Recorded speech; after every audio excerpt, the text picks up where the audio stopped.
Paco Podcast. Midnight Paco.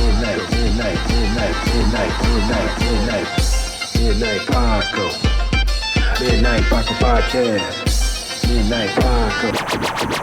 Midnight Paco Podcast. See a trucker, blast a trucker. Hey, life. Sandra is also Puerto Rican.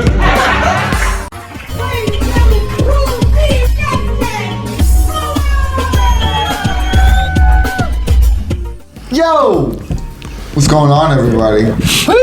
Welcome to the Midnight Paco Podcast. As always, you can follow me at Justin Fuller Comedy on all platforms. And I am the _great_COREE. That's where you can find me, or you can find us both on the Midnight Paco Podcast. As you can see, we have a very special guest in the house tonight. We do. We have fellow comedian. Yes. And IT specialist. Bam. And father. Ladies and gentlemen, please welcome Mr. Bob Watson. Bob Watson, everybody. To the Midnight Paco Podcast. Watson. Now, where can they find you at, Mr. Bob Watson? Yeah. Bob Watson 828 on Facebook is my main thing there. Man, I'm not so up, but I'm also on Instagram, Bob Watson 828. And that's about it. That's it. Nice. You ain't on TikTok? No, You ain't no, TikTok not yet. yet? Not No yet. TikTok? I'm waiting to find out if they kill it or not, and then I'll commit. Okay. What the? The rebirth. But yeah, I'm working on my Old craft school. of comedy, and I got to do better at social media for sure. Yeah, roger that. Ain't nothing wrong with it because, basically when you say you're working on your craft of comedy, it sounds awfully familiar. Yes. Like somebody I know that's really close to me. Yes. They used to be like, I wonder who that could be. they used to just say, I never want to do my comedy. I just want to do my comedy. I'm like, dude, like, that's cool, but,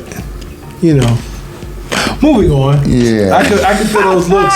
I felt those death rays looking at me like, Damn. I just want to do my comedy. Hey, The things impression change. down Things with change, the death everybody. rays. Things change. What else? I just want to do my comedy. Anywho, it's not about me. episode of the Midnight Paco Podcast brought to you in part by the Acumen Paralegal Services. Help you help yourself the legal way.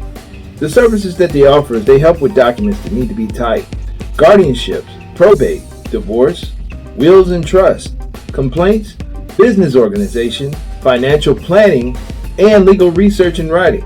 Go ahead and give them a call at 216-727-0049 or 216-456-2000.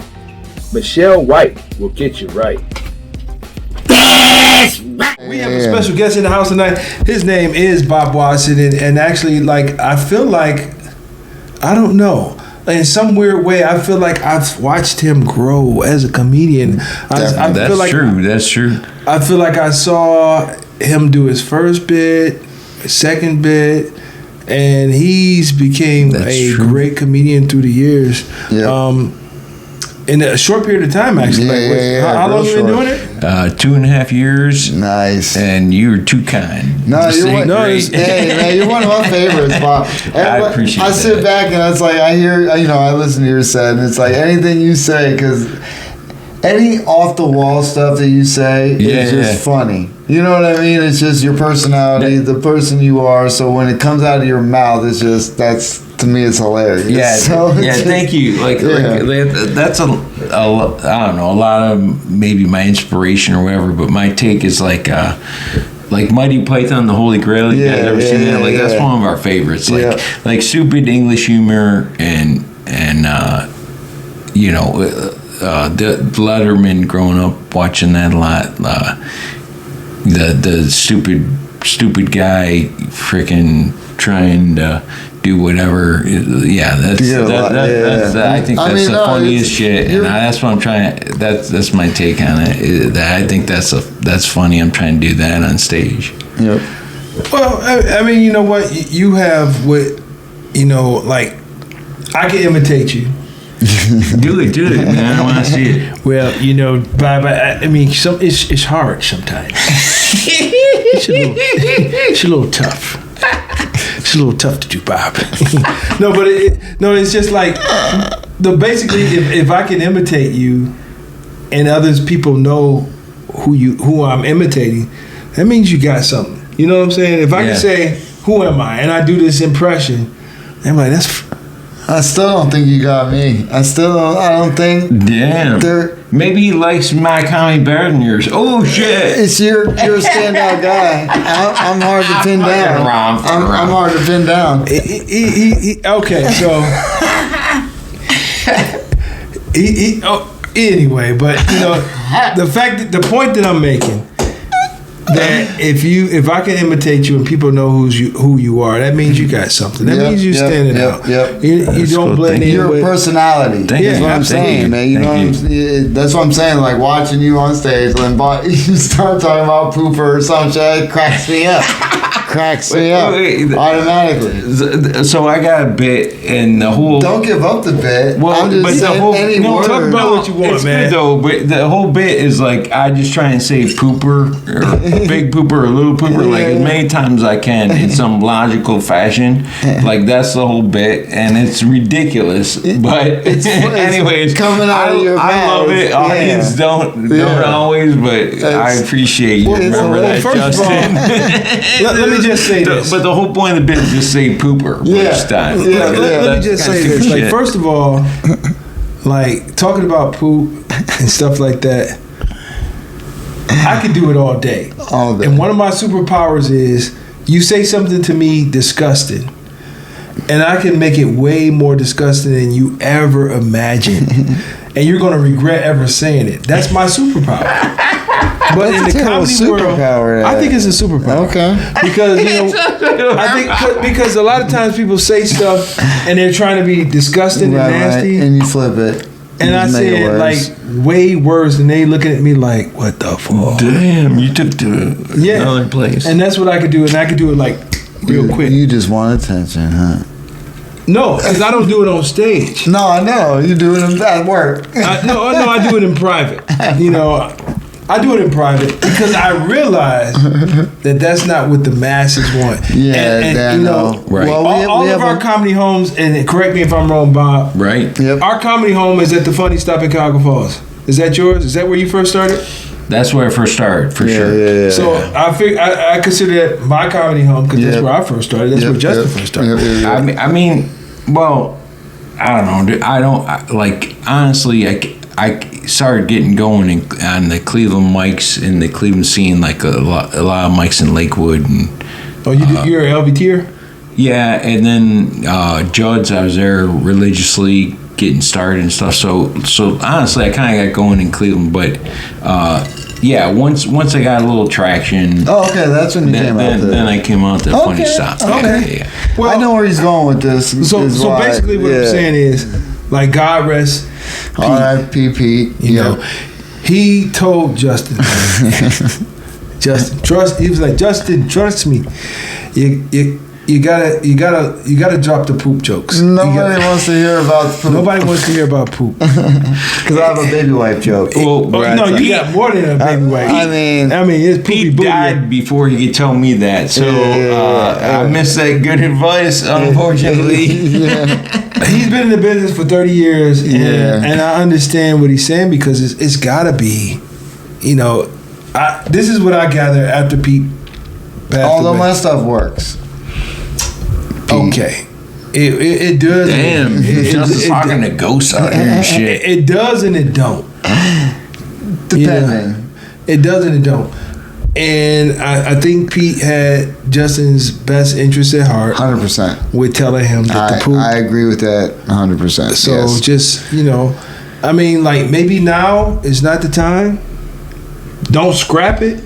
Oh yeah. No, but you have a good point though. Like here's just even with that pooper thing. Like I don't dial down into the grossness of it. Like it's just like, oh, pooper is a funny word, and I'm just like bouncing along the surface on that. But you're right. Like if you don't want to get down and dirty and stupid with going to the bathroom, like that doesn't work. Yeah. I mean, I always take it in a different direction, obviously, because I'm a filthy individual. But you know what I'm saying? It's I mean, what did Greg Morton say? He said we're going to talk about fingers and buttholes and abortions. Yeah. And it's going to be awesome. That's going to be awesome. Shout out to Greg Moore. That was his Justin impression, by the way. Yeah. That's the other side of the coin, though. If you can just like really double down on it and own it, like you could probably do anything, maybe. I mean, I'm pretty much myself on stage.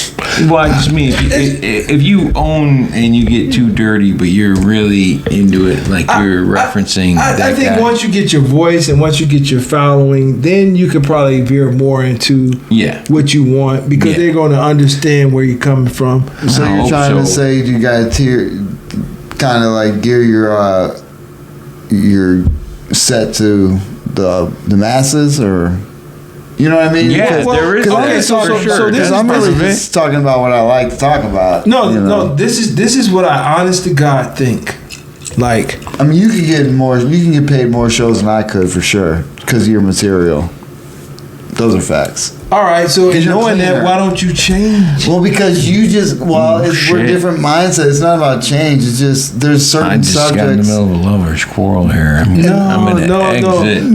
just saying, like, because it goes into what we talk about. It goes into what we talk about on stage, and how you form your material. A lot of the stuff that you say, I think, would work outside. You like at a corporate event or things like that. Like a lot of stuff I say rides the line because I talk about drugs, sex, all that shit, but I don't swear. But it doesn't matter because the subject material is drugs, sex, filthiness. Whereas he's not so much in that realm. He can be. You know what I mean? You got a great point. His subject material's like more family oriented. Just like a lot of just funny real life little experiences of getting through your day. Yeah. I try to be that way, but and it's basically because of Sinbad. Damn, he can't even complete a sentence. Look, this is when you know the Paco Midnight Podcast has been going too long. Cool C can't finish his sentence without. It's not. He pauses, and I like to just fill in words. It's not Sinbad, and shout out to Sinbad. I think he's a phenomenal. That's why I said. And continue to heal Sinbad. But I'm saying, like, when you all right, so I started at the funny stop. Right. Yep. He wanted 5 minutes clean. Yeah. So it's like, that's where I started doing comedy. So it's just like, your 5 minutes clean is freaking rock solid, by the way. So thank you, man. However you got there, that's good shit. Thank you. And I try not to, I can, and I have experimented with like. Yeah. Oh yes. Like different things, but I just think that you should, as a comedian. I mean, one of your killer bits is still on the rise, people. It's on the rise. Is all I'm saying. Go ahead. I'm sorry. I just think that like as a comedian, you should be able to pride yourself in being willing to perform in any situation. 100%. Yeah. If you're hired for a corporate event, and I personally think, and I could be wrong, that Pete's plug was the dry bar. No, I think you're 100% on that. Yeah, that could be. I never thought about it, but you're probably right. And dry bar takes place in Utah. Utah? Yeah, and it's all clean. Because he had several people that came that just did their dry bar special. Yeah. Coming to perform at the Funny Stop. Yep. And I think they all went through freaking Pete. So it's like. He was grooming everybody that went through that club for that reason. I believe so. Yeah, 100%. You're probably right.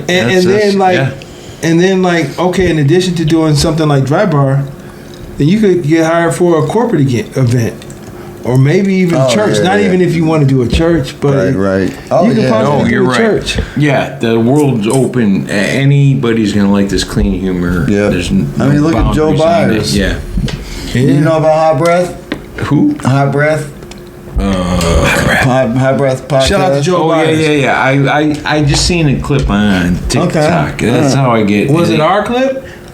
No, it wasn't your clip. Sorry, but no, that's okay because Joe Byers. I consider him a friend of the show. Definitely a friend of the show. Yeah, we had him as a guest early on. Wow. Yeah. Damn. He was one of the persons I listened to when I first started doing comedy, and then so I told him about it. You think he'll come back? I think he would. I hope he'll come back. Yeah. I mean, he came That's out in the cool beginning. as shit, yeah, dude. I think so. Wow, yeah. I didn't know that. Yeah, I mean, his setup was way better than ours, but I think we got it back. But now our setup is better. getting there. Because our mics was other than one coaster, but otherwise upgrades, people, upgrades. Hey, moving in transit, you lose stuff. But our guest has one. No, I don't care about the coaster. I was just referencing Cool C's take on things. Yeah. I don't want to be an ingrate host or guest. What are you talking about? Bob's been the best. Bob's the best. But I do say that, the fact that we have one fucking coaster is... Hey, man, like I said, man. And he keep talking about the move. Life be life. He talk about the move. Life be life. Let me just say this. Life be lifing. We had one coaster for a long time. A long time. Life be And it was lifing. before the freaking move. It's all... No, it wasn't. Yes, it was. I made a couple moves from the house to the house to the apartment. It was before that. Life be lifing. Yeah, life be life. Anyway, we got Bob watching in the house. Quality entertainment, right? People We got Bob watching in the house. We're going to do this for 20 minutes and then... So, Mr. Bob Watson. This is how we do things. No, it's cool. I'm just fucking around, dude. I love it. Bob Watson, how long have you been doing comedy? Yes. 2.5 years-ish. Now, this is what I want to know, because we know... How old are you, sir? I am 54. I love that. Yo. You know what? That's the thing I wonder. And wait, you started... How old were you when you started? Okay, I've been doing it for 4 years, so I was 45. I'm 49 so now. I think you might be in a similar boat. But part of me is like... I feel like it's harder to start because... Not to start, but like once you get into it... Because freaking... What was I? Like I was 51-ish when I started. And so... Like to get up on stage and be more free or more goofy or whatever, like you got 50 years of like, I'm this normally respectable human being in the community, and now I'm up here trying to be silly. And so I feel like it was like sometimes I ponder if it's harder to do that being older. You know what I mean? definitely get that. Oh, you want? You got something that... I was gonna say no, because I've always been that silly person. I definitely get that. A Especially, microphone is like, now it's just time for me to be me. no, I mean, I've always tried to like be lively and crack jokes no matter where I'm at, but to get up there and really be stupid like that, Yeah, so you're coming out of your shell. Yeah, it's like after 50 years of not. I got you. I mean, for definitely your personality, I get it. Because this is where we all are. We all have to play these roles of responsible adults, and we don't do this and do that. And then you finally, okay, I'm going to do this comedy thing, like I did. I said, Jay showed me a way that I can go out and do an open mic. I didn't know anything about it. Justin. Okay. So I did it, and I'm like, when I first went, I sat in there, and I'm like, ain't nobody talking to nobody. I thought a room full of comedians would be the best place in the world to be. Everybody shooting jokes every which way, and nobody talking to nobody. Man, let go and let loose. Even though, because you had to play a role. I'm an adult, especially if you made people. You try to set a good example for the people that you made. Yeah, right. You got kids. You know what I'm saying? Right. You got kids, so you know. I don't know, man. My son knows exactly who I am. He's sometimes like, that's they my do. Goddamn daddy. Right? You know what? You're spot on, dude. My kids see my shit, I'm just like, oh man, Sometimes they do, sometimes they don't. But see, in the kids' mind, they think that y'all didn't never do shit. They think you never did nothing. Right. Like, I don't know, man. My son's been there the whole... Yeah, it's but weird. Even if I try and tell my kids I did shit, they're like, whatever, Dad. But it was you're different old. back then. They don't even want to hear. It wasn't the same back then. Oh, yeah, no, they say that. But no, I don't know. Because, like I said, when I was in the military, my son was 6. And so he knew when I left. You know what I mean? It was one of those things. So he knew I did that when I came back. And then I played football. semi-pro, he was already grown. He was filming it, so he seen me do that. I've always tried to show him and tell him, if you want to do something, go after it, and don't wait for your friends, because you'll never do nothing. No, you know what I mean? That's freaking powerful. What you just said. Don't wait for your friends. Never. I mean, trust me, my friends have dipsetted and done amazing things. So I'm the one that's always been like, when is it? You know what I mean? But it's always like, you got to create your own path, and you can't wait for anybody else. And it's like, when I joined the military, I went by myself at 25, and things like that. So it's just to piggyback on what you said, but like one of the things that I always said, like I tell the younger people, like when you come across an older dude that's cool and laid back, don't think he a sucker because he's cool and laid back. What that means is he wilded out so much when he was younger. Now he's cool because he's done with that. Like it's like, man, I've been there, done that. I'm cool and reserved right now. I don't need to kick it every weekend. I don't need to be at all the spots. I've been there, done that. Yep. I'm chilling right now. So don't think that he's a sucker and they never did nothing, because he's chilling right now. So Bob, like you're doing the comedy. You're letting you're doing something like that. Like, what made you? How long? Like, what? Who were some of your comedic influences? Oh man, I know it's kind of silly because it wasn't outright stand-up comedy, but the old David Letterman when it was at 12:30, not when he got mainstream, but I love the shit out of David Letterman. I watched so much of his stuff, and so much it was just like I'm the big dumb guy and like feigning anger over different things. But yeah, that's a huge one.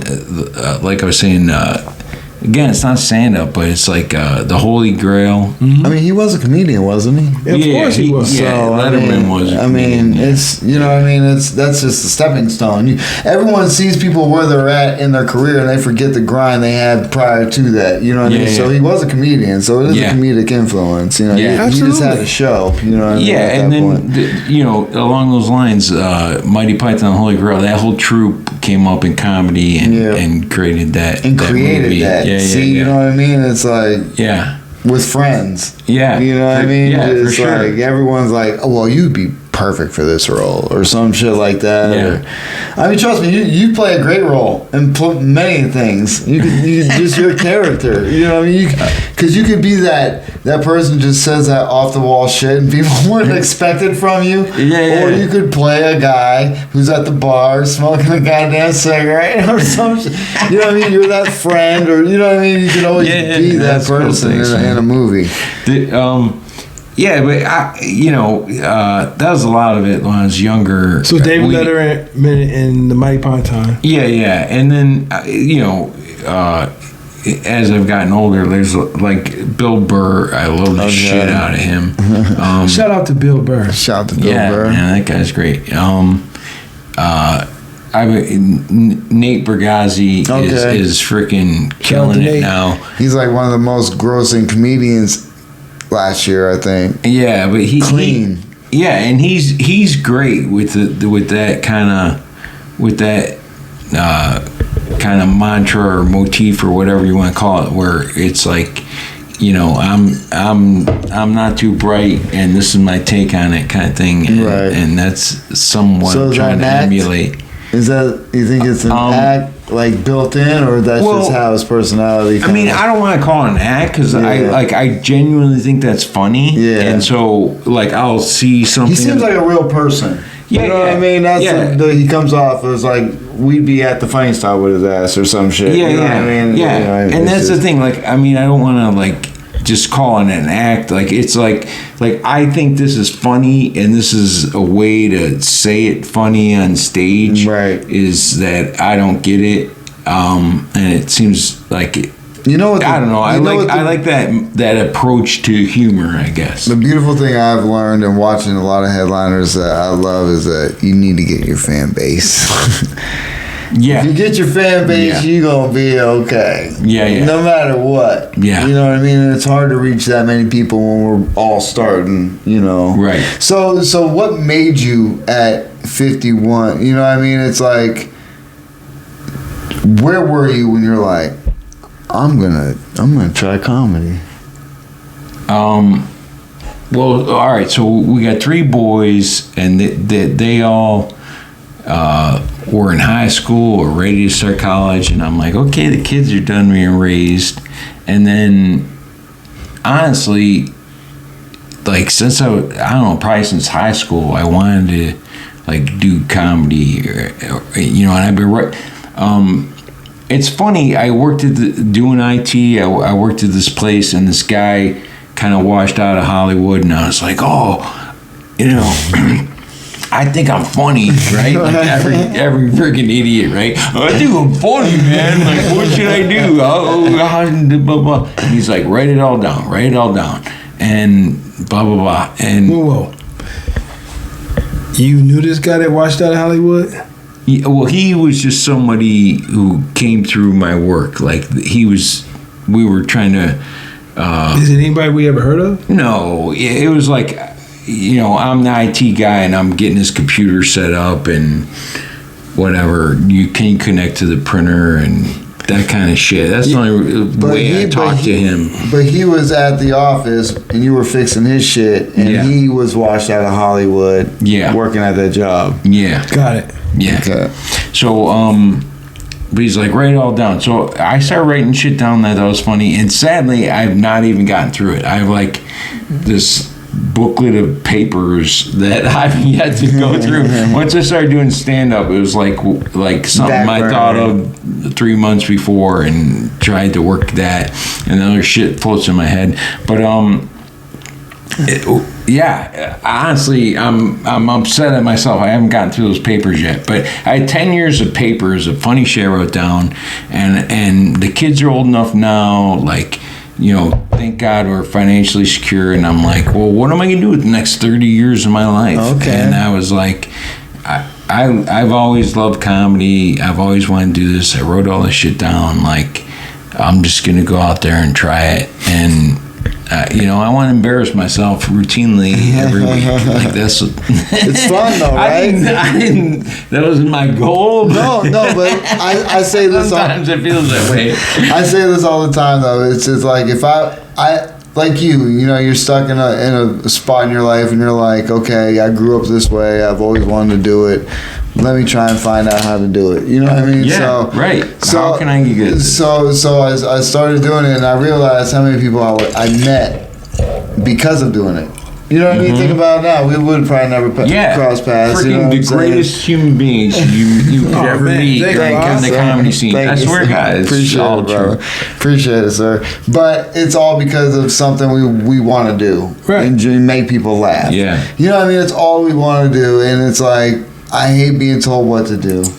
That's a part of it. I hate jobs. Dude, that's interesting. I wonder if all of us feel that way. Because I have this thing about, I'm tired of this guy telling me what to do. I guarantee most people have jobs where they're drivers or the delivery guys, because, you know what I mean, they want to not be in a single spot. It's almost like you have a job, but you're your own boss. You know what I mean? Because you go in, you grab your load, and then you're gone. You don't got nobody fucking talking to you for hours in the day. What are you doing? What are you doing? Where you at? Where you at? Where you up to? Yeah. You know what I mean? It's my job's similar. Yeah. Like, there's enough autonomy that, all right, I can do this. I'm making it. We all have that personality, and it's like, fuck telling me what the fuck to do. I just want to do my own shit. But coming with that comes with social media posts, and, you got to get your, communications. Where Bob fails. Networking. Oh, trust me, man. It's a struggle.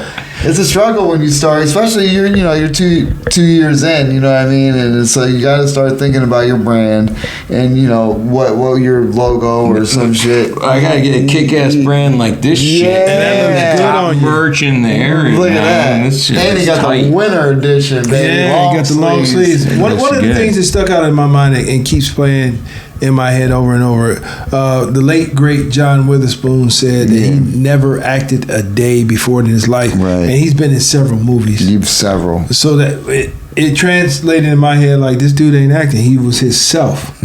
Like, comedy is one of the only professions that you could get paid well to be yourself. Right. Yeah. Anywhere else you work, you're not really being yourself? You're being yourself, but you're like, oh, I'm pretty. You like, if I wasn't on this job, I would have told you to do this. I'm close to getting fired because I'm so almost being myself.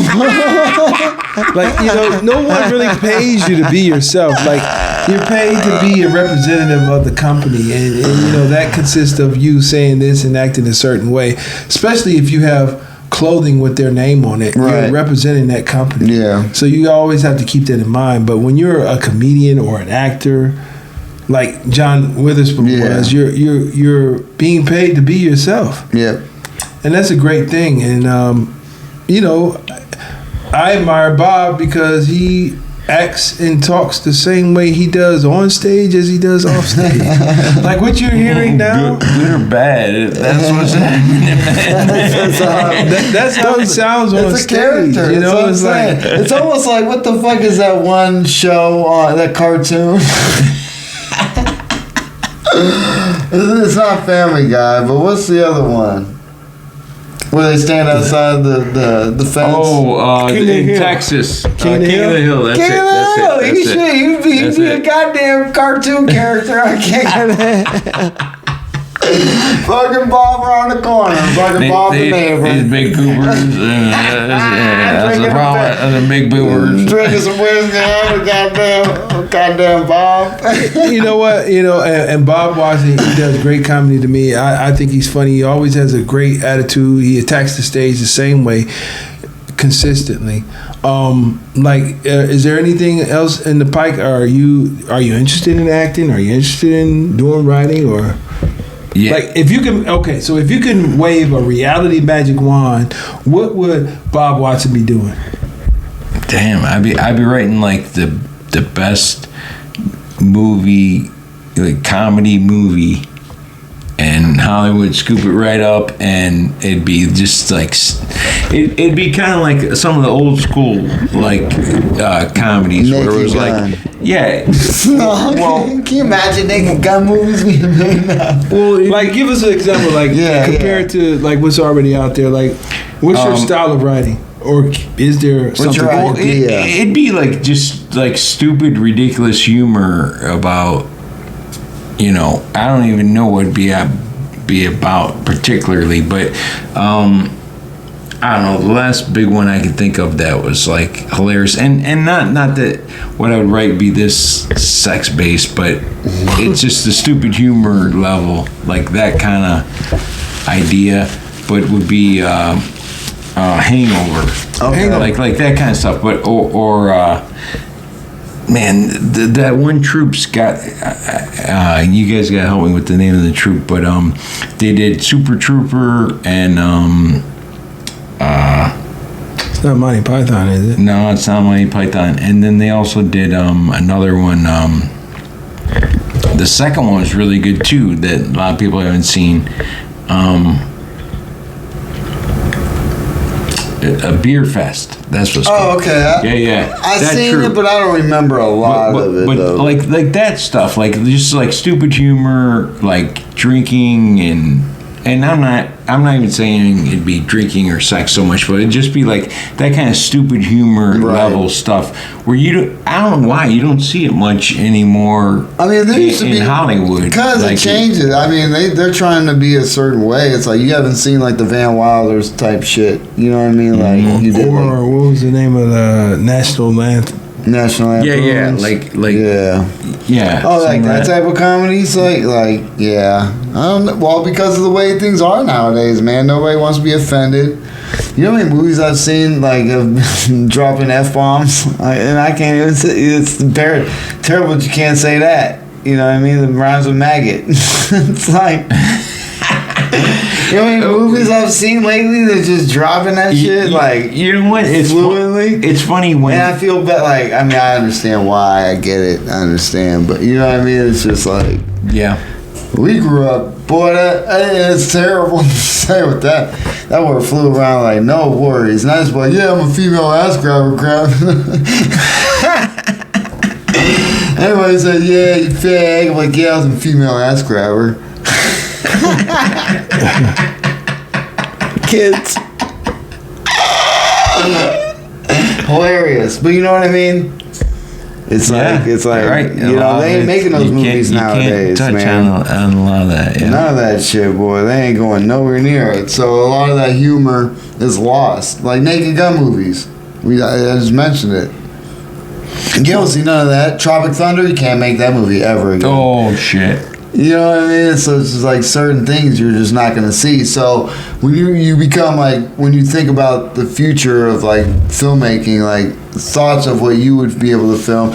Like somebody said Superbad you wouldn't be able to film. And I was trying to think what was bad in Superbad that you couldn't do today. I don't know. I mean, you know what? I feel I'm like not sure. That's a good point. Though. That was another great one. That was like just stupid.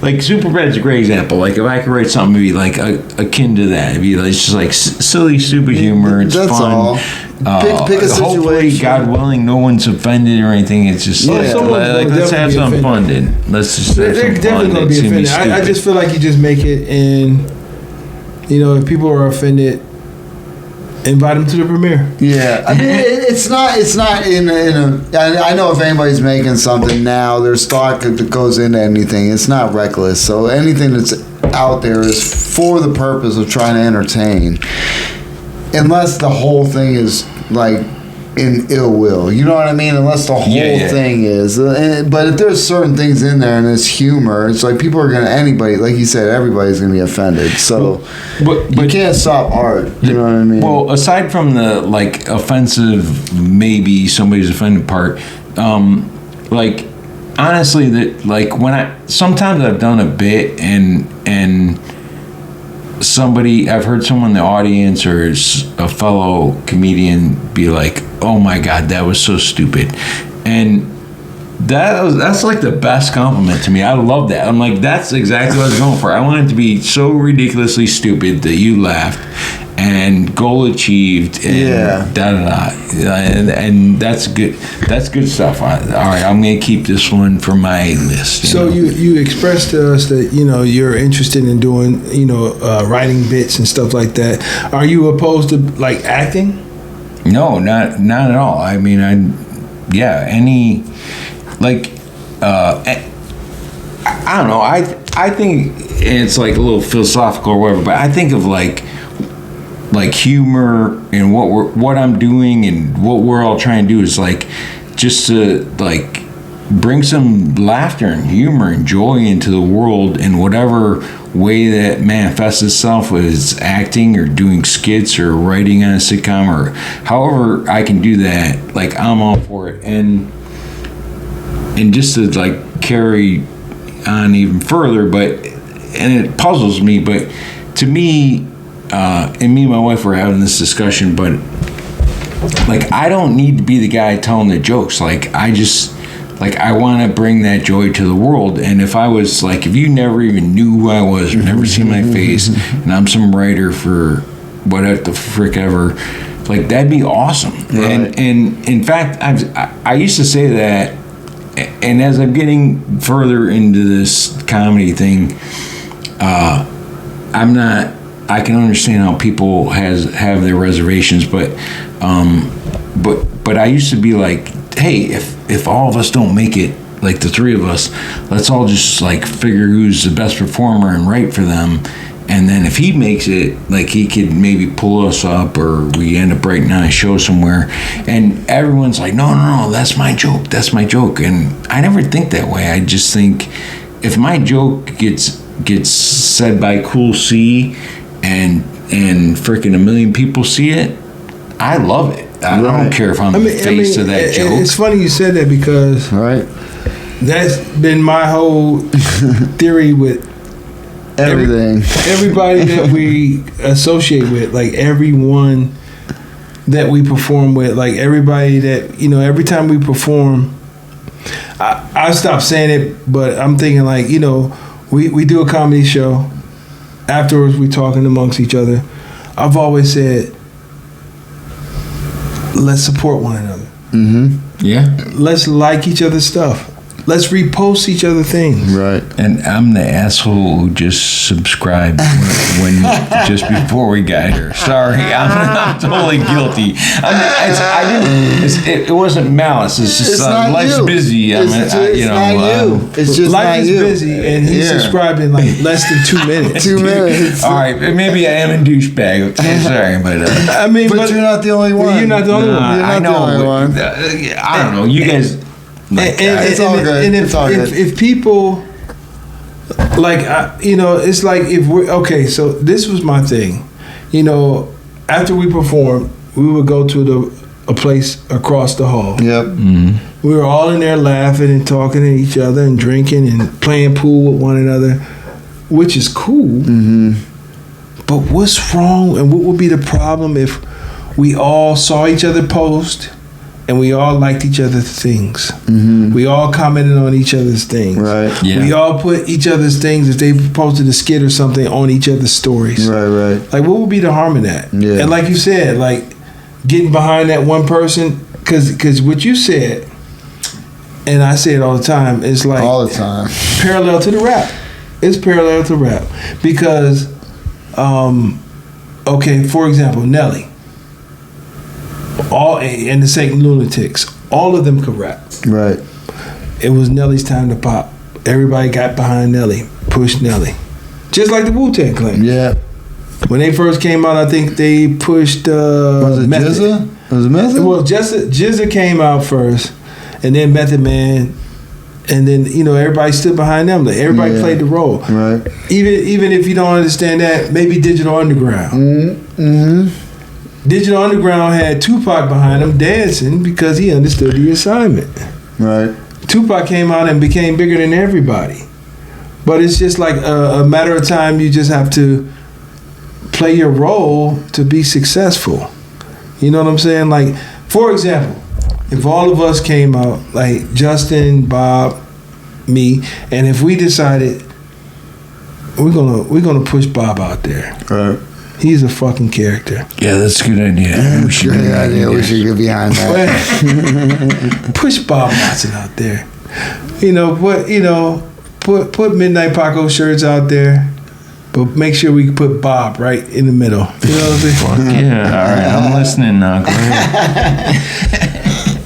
Push him out there. He becomes famous like Jim Carrey. Shit, Adam Sandler. Or Adam Sandler. Because Adam Sandler puts all of his people. All of his friends in there. Ice Cube uses the same people. Spike Lee uses the same people. And we all eating off of that stuff. Yep. Yeah. I could be in Waterboy as a fucking guy, like on the sideline, like you can do it. If Bob You know Watson what I'm comes saying? out, It's like when and people don't think about that. They really don't, and I get it. But this is the one thing I've realized, that nobody puts on a show by themselves. You need other comedians, so you need other, But there's cliques. You know what I'm saying? Within it, and I told him earlier, it's like high school. You got people that are gonna rock with you. You got people that aren't gonna rock with you. You got people you don't know, and people who just pass by. You know what I mean? It's hard to navigate through certain things in life to find those people that rock with you, and we like to, spotlight those who we feel who rock with us. You know what I mean? And that we enjoy in the scene. You know what I mean? Yeah. So, yeah. It's good to see when because you've said some flattering things, and it's good to see when it's reciprocated back. You know what I mean? When people realize how we are, because we've always came into this as individual, as just real with everybody. We've never tried to talk bad about nobody. You know what I mean? We've always came out to try to have fun and do a show. That's it. Do comedy, have fun, and move on. You know what I mean? Yeah. And it's so weird what you get into. So it's always good to just think of the future and remember those around you. You know what I mean? That's rock with you. It helps. 100%. I mean, honestly, you two are two of the most straightforward, authentic people. going in the scene. And you were talking about hanging out at what was it, the Red Fox? That place. Yeah, that place over there. But yeah, like from Not no more. the first day I met you, you were talking about like community and like let's hang out and talk and you know, depending on which scene you're at in Cleveland or which city in Northeast Ohio, but yeah, that sense of like let's all talk and hang out and have some community isn't there. But you've always been a pillar of that. And I've always respected that. I always Thanks, Brian. thought the world of you for that, because you've always been that person who's like, we need more community, we need to hang out, we need to promote each other, we need to help each other out. Hey, hold on, before we get going, and I know it's completely off the subject, I want to find out what place did you go to begin with? Like when you were going to do comedy, where did you look up? How did you find the first mic to go to? Oh, that's cool, man. That's good. So I was like, all right, I'm gonna try and do this shit. And there was an open mic. I think I just Googled it, but the only one that showed up was at Hatfields. Okay, it's like Cleveland. Yeah. And shout out to Hatfields. It's closed, but it's coming back. Is it coming back? What? It's coming back. Oh shit. Oh, Hatfields? Oh. It's coming back. It's coming back. Little Birdie told us. Who was hosting? I'm not sure what's happening was now. Bunny was Bunny or Bad Armstrong? Bunny or Armstrong? Or Jimmy Armstrong. Okay. Armstrong Shout was out to still John hosting. Armstrong. Okay. Shout out to John Armstrong. Hey, and you know what? Like we had him on the podcast recently. He's been here. A double shout out to John Armstrong, because you know what? I'm just like, it was my first mic, and I had whatever, the couple things I worked out. I'm just some idiot, middle-aged white guy, and John going through a midnight crisis. Yeah, you're right.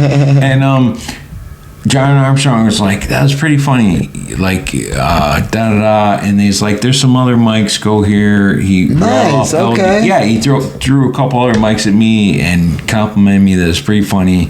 And nice. That meant a lot to me, right? Like fresh out the gate like that. He's a seasoned comedian too, so and good. I didn't know that, right? But that he like was like positive about what I did, and he's so much so that he's like, hey, go, there's these other mics, like keep working at this kind of thing. No, that's dope. That was really fucking cool. Yeah. He didn't know me from Adam, and you see so many people in the comedy scene. Like, sadly, like, people, like, I don't know, like, it's just like they're all strangers, you know? All these people come and go, and it's easy to dismiss people. No, you go ahead and say yours, and I'll say John Armstrong didn't do that, though. I was just one other freaking idiot that showed up that night, and John Armstrong was like, hey, that was pretty good, you know, that's awesome. That's shout out to John Armstrong. Yeah, in the lens of there's all these strangers pass through, and he still stopped and did that. That's even more powerful for me. No, that's awesome. I'm gonna tell you why, but go ahead. You say something. I'm just saying because because it's terrible. Because how many times we've been and seen the same people plenty of times, and they act like they don't know who the fuck you are. Mm-hmm. It's like, come on, dude. You know who the fuck I am. You see me. You see who we are. So come on. All right. So one of the things that I'm gonna say this in public. Like, all right, for guests that's on the Midnight Paco podcast, normally it's people that Justin and I really like, really mess with. We a fan of their comedy. And another thing is that they take it seriously. Yeah. You know, we had people that we thought was cool, and they were on the show, and now they don't do comedy anymore. Yeah. So, and I don't know, and I can always almost speak for John Armstrong. Like right now, like Justin and I, we only 4 years old. Yeah. But we can sort of see people that's serious about this versus people that's just going up trying something or just not taking it serious. Like, if we see a person that's like serious about it and actually has talent and potential, those are the people that I normally approach. And when they say they do first time, I normally take a picture of them because I think everybody should. Yeah, he's known for boy. I think everybody should have a picture of their first time. He's a guardian angel on earth, boy, for comedians who show up in his presence. Because like most of the time they just go up and they're unexpected or they're up by themselves, and he ends up just like. And I'm like, hey, I'll follow you, and then sends him a picture. Yeah, the first time. Cool, you know what I mean? Everybody should have a picture of the first time, but I'm just saying, like, not everybody is like serious about it. You know, it's like, and you know, you said you've been doing it for like 2.5 years, and you've been consistent. You've been rocking out. I've been seeing you getting better and better every time you're on stage. So I'm like, thank you. You know, why not have Bob Watson on? And I'm not saying that we're all that and you got to be all that to be on the show, but he's it's one of like, my favorites, so sorry people. but I might be all that, you know, that's all I'm saying, you know. Yeah, you might be all that. You might be all that. You damn straight. I'm maybe sorry. not yet, but I'm getting there. Hey man, I got no, but you know, when you take it seriously and you're consistent, and I see you, like, you know, he came down to where I was doing my show at, and he performed, and I was going to call him back, but oh shit. Yeah. No, but I'm just saying he did come and rock out with us. Yeah. That says a lot. If life wasn't life, I would have absolutely rocked out with you that would have been awesome to be any close. No, but I'm just saying, like, you know, like, okay, so here's the thing that most people may know or may not know. In the comedy world, you got your white rooms, you got your black rooms, and you got your mixed rooms. I had a black room that I was doing, and Bob came and rocked out. He wasn't afraid. It was a great room, great audience. Thank you. And he rocked out and did his thing. We should back up though. Like, Cool C does everything professional, just right. Like the whole show was that way. Like start on time, end on time. Toning down the audience. Like, hey, these people are performing. Like, whatever.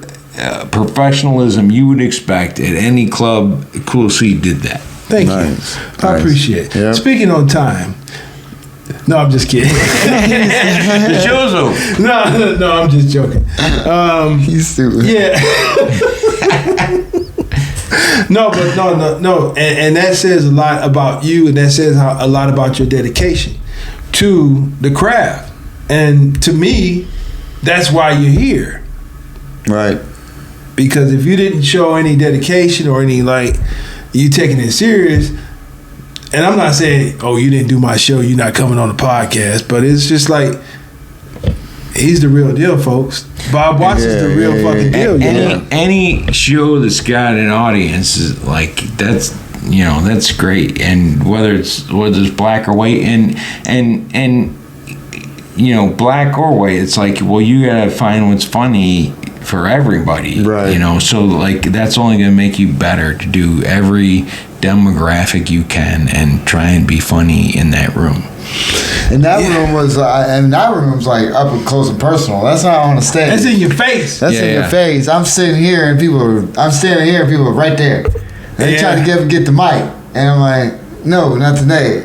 And you know what? I couldn't do it without my team, man. And Jay was a part of my team. I had Justin and D-Hawk that I could always fall back on. Shout out to Gene Miller. Shout out to Gene, boy. He came in and saved the day a couple of times. Like D-Hawk. The night I was on, Precious was on. Yeah. Okay. I love her. She's funny as shit. And shout out to Precious. Yeah, she's coming up. You're going to see her. You're going to see her. Remember her name. Yeah. Candace Precious. She's Uncle Pippin's daughter. Yeah. She's a great human being. There's a lot of people who are just like they're just plain funny, and they're great people, and like, you know what, regardless of what scene you're in, That's what I'm saying. That's what I love is we're all going for one goal.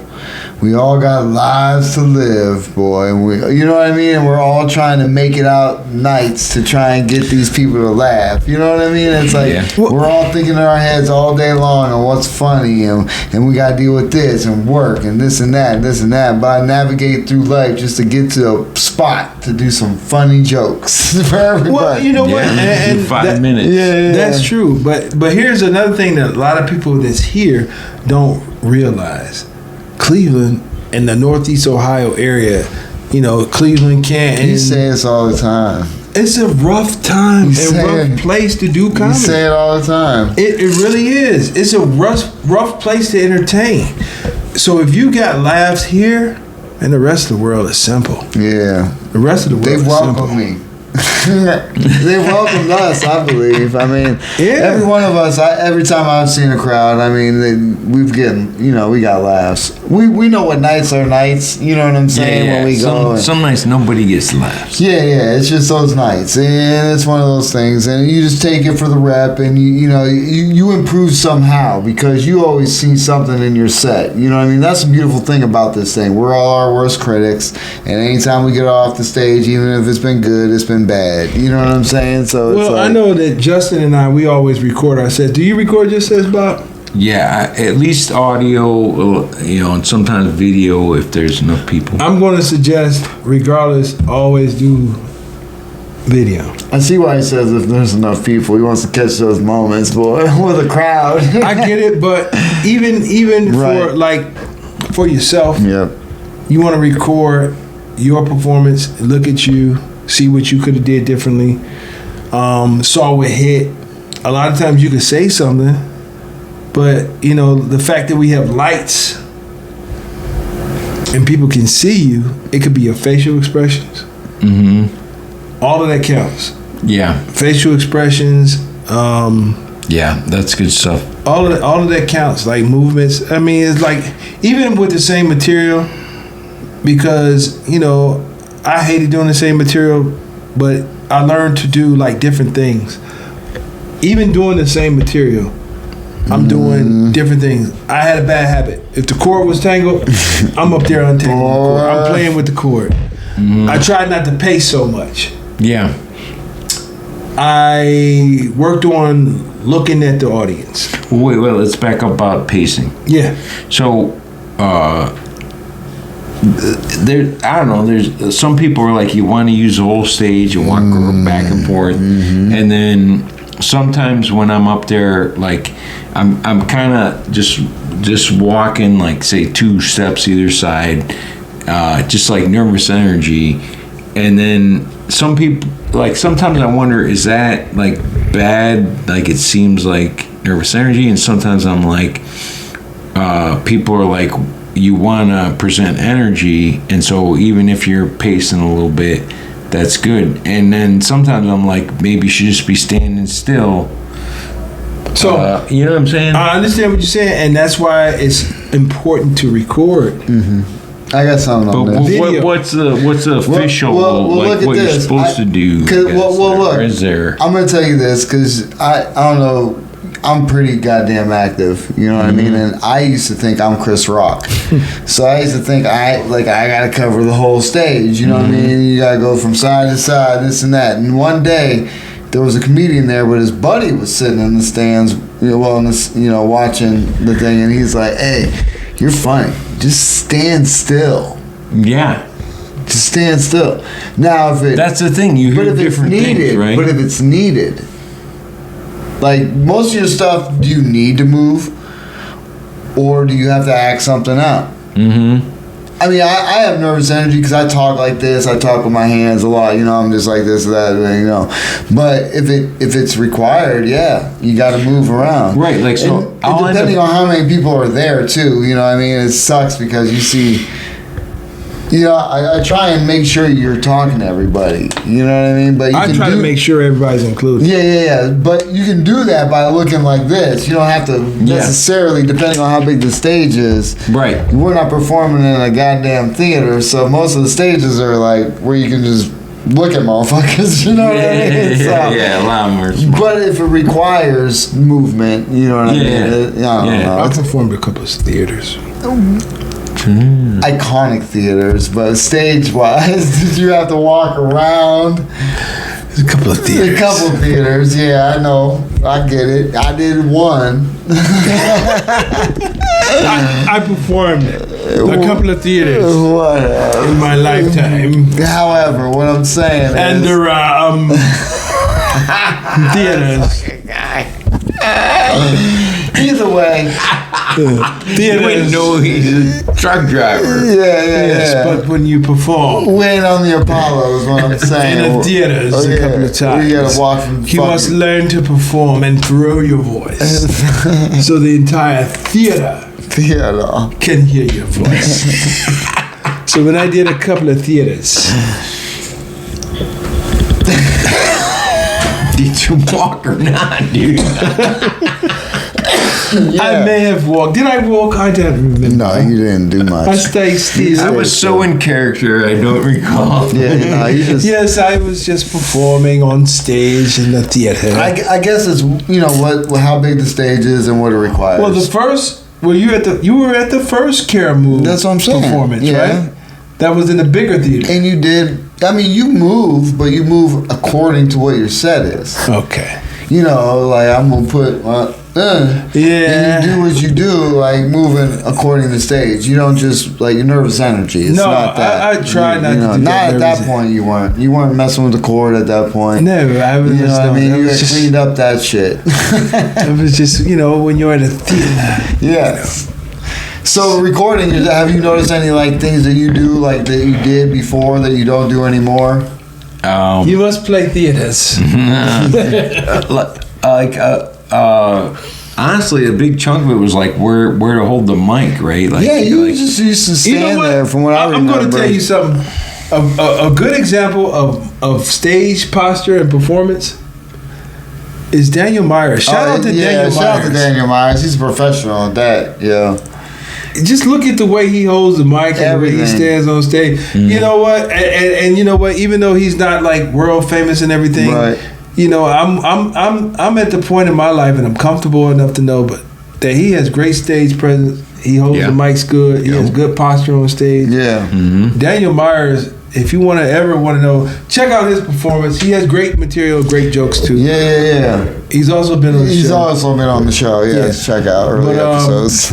But yeah, I'm like, look, I think I even told you, Jess. I'm like, that dude has great stage posture. Yeah, he holds the mic good. He's doing a great job on stage. His goal is to be the best comedian. He said it on our podcast. Hey. And so when you do that, like I used to watch things on how to take the mic out of the stand and this and that, and I realized I'm not going up there like Daniel and ripping that bitch out like he owns that. I'm up there like every time. I don't give a fuck. I'm just going out there grabbing the mic. You know what I mean? It's like you can prepare so much, but no, he does it like professional shit. You know what I mean? So he is a professional stage presence. But you realize that like when you watch yourself on film, you're like, ooh, I could probably cut that out because I do this a lot. You know what I mean? Like because I'm up there and I'm trying to show like this and that, but it's like it looks weird because I'm just up there like, what's up? What's going on, everybody? You know, I can cut back that. You know what I mean? So it's like I've noticed certain things because I'm watching it on film, which is excruciating sometimes. Yeah, it can be ugly. Yeah. But for me, it was like I think I was holding it more out here, and then somebody's like, hold it here. Yeah. But even that's like dicey because sometimes the mic's not picking it up. Then and depending on the cheap mic you're working with, but that, and then I would look down too often. I'm guilty of that. Like I'm thinking of my next line. Oh, okay. Or I'm fiddling with the chord like you're saying, but in general, like so there's a stupid mechanic things that I noticed, but the big thing is just what you're saying about facial expressions. Like a lot of times I'm like, I need to kind of act out that thing. Like, people were surprised about. They can grow meat in a lab now. And like, you're more into it. Yeah, like especially the setup, because you tell the setup again and again, and you gotta remember to make it new and fresh and really sell the setup, and then that makes the punchline hit. Right. Do you have any like constant, like, if people wanted to see you perform, you have any upcoming shows? Yeah, I got I think it's the 25th here, the Saturday, whatever's closest to the 26th Saturday at Crackpot's coming up. Okay. And then I got the other ones are a little further out. Like we got a shout out to Bill Squire. Bill Squire. Okay. Yeah, that guy. He's probably the biggest name in comedy in Cleveland, and he does a One lot. of them. Yeah, for sure. And he does a lot to like give comedians opportunities here in Cleveland. But there's a competition going on. I got that the 4th at The 4th of February? The 4th of February at Brothers Lounge. Brothers Lounge, okay. There you go. And then I got there's a Valentine's show. Oh man, I can't even tell you where it's at though. I got Lou Santini. Also, he was in Las Vegas for a long time, but he's a professional. He's out of Crackpots a lot, but he's got a show around Valentine's, and then I think March I got a show in Madison. Okay. With Steve Sabo. He's like a real professional. There you go. All right. But You're making moves, baby. That's what I'm talking about. I could dial down on the details, maybe in the credits or something. But the couple shows. He's working, is what he's saying. Yeah, I'm trying to get out there, and some people appreciate what I'm doing and give me a couple opportunities. So you heard it, guys. You know, he said he's interested in doing some acting. He's not opposed to doing any acting. That's right. He said he got some great ideas for some scripts. All right. Well, more than that. I write shit down all the time. I have like pages of like what would be skits or a funny scene in a movie. Like one day I got to pile it all together, but I got pages. At least I don't even know, 5 down. pages at least. I got ideas, and then I lay my head down. They disappear like crazy. I'm always writing. Nice. No, that is a beautiful thing. Yeah. So listen up. You know, you heard it first from here at the Midnight Paco Podcast. Anybody that's creating movies need some script writers. I mean, he's a character in himself. Oh man, look up Bob Watson. Don't sleep on Bob Watson. Do not sleep on Bob Watson. One of my faves. Yeah, he's definitely one of my faves too. He's always consistent. He always attacks the stage and the mic. He's out there to have a good time, everybody, man. That's what it's all about. He does his Bob Watson. Yeah. That's what it's all about, especially in this area. This Northeast Ohio area is also like we have a short period of summertime. Right. You know, and it gets dark so early here now. It puts people in bad moods, and it's a lot of crime here all the time. So we out here at the battleground on the front line, trying to make people laugh, the opposite of everything negative. And I think that we're doing a great job. I personally think that Bob Watson, Justin Fuller makes me laugh in this stage I get you. of this. Thank you. In this city that can be so dark. So it's like it's the thing that's necessary. If you can laugh with this shitty ass football team we got, you know. I agree. You know what?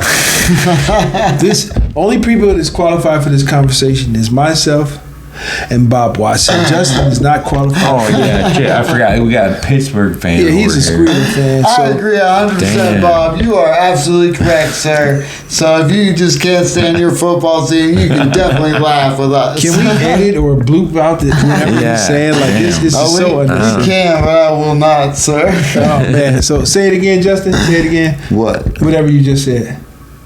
What? About our football team. Oh, they're the worst. Say it again one more time. They're the worst. They're the worst. The worst football team. Yeah, Cleveland Browns. Yo, we Cleveland Browns, the Cavaliers, the Guardians. Yo, we're the best team in the world. Cavaliers are kicking ass. Yeah, Cavaliers. Hey, you know what? Yeah. I think we're better than the Pittsburgh Basketball team. Buccaneers? Yeah! What's the name of your basketball team? Yeah, we exactly. did. You don't have one, yeah, so you're that's not a right. part of this Because conversation. we play hockey. Yeah. As you're not even a real city. Oh, wait a minute. They Hold have on. a basketball Hold on. We play hockey. Hold on. It's What's like a township or something. Yeah, They like- play hockey. do you I'm even not even have a- from there. Look. But they play hockey. Wait a minute. What's the name of your baseball team? The Pirates. The Pirates. Roberto Clemente. The Guardian. That's all I can say. The Guardian. Wait a minute. So you root for Pittsburgh. Yeah. Where are you from? Erie, PA, baby. Seawolves all day. Seawolves. What the hell is that? Is that some little league team? A farm team for the Detroit Tigers. The SeaWorld? Your Nemesis. The little Seaworld. Was it Shamu? Was the mascot? The Seawolves. Shamu? The wolf with a patch. Seawolf. Seawolves. Aren't those like little microscopic? Oh, that type shit. What is a sea wolf? I don't know. It's an animal. I don't think it exists. I don't know what the They're fuck. just But it's making really- shit up Anyway, over there. yo. They're all on mushrooms in Erie, PA. So I love them. Mushrooms in it. Yes. Episode of the Midnight Paco Podcast brought to you in part by the Acumen Paralegal Services help you help yourself the legal way. The services that they offer is they help with documents that need to be typed, guardianships, probate, divorce, wills and trust, complaints, business organization, financial planning, and legal research and writing. Go ahead and give them a call at 216-727-0049 or 216-456-2000. Michelle White will get you right.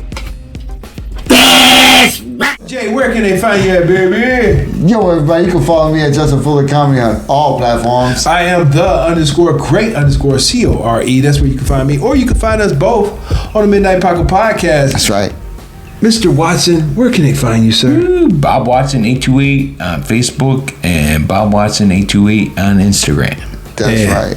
Thank you for tuning in to Yeah. another fantastic episode of the Midnight Paco Podcast. Appreciate you, brother. Woo! Thanks for having me, man. Yes, sir. Peace out. Midnight Paco. Midnight Paco Podcast. Midnight Paco.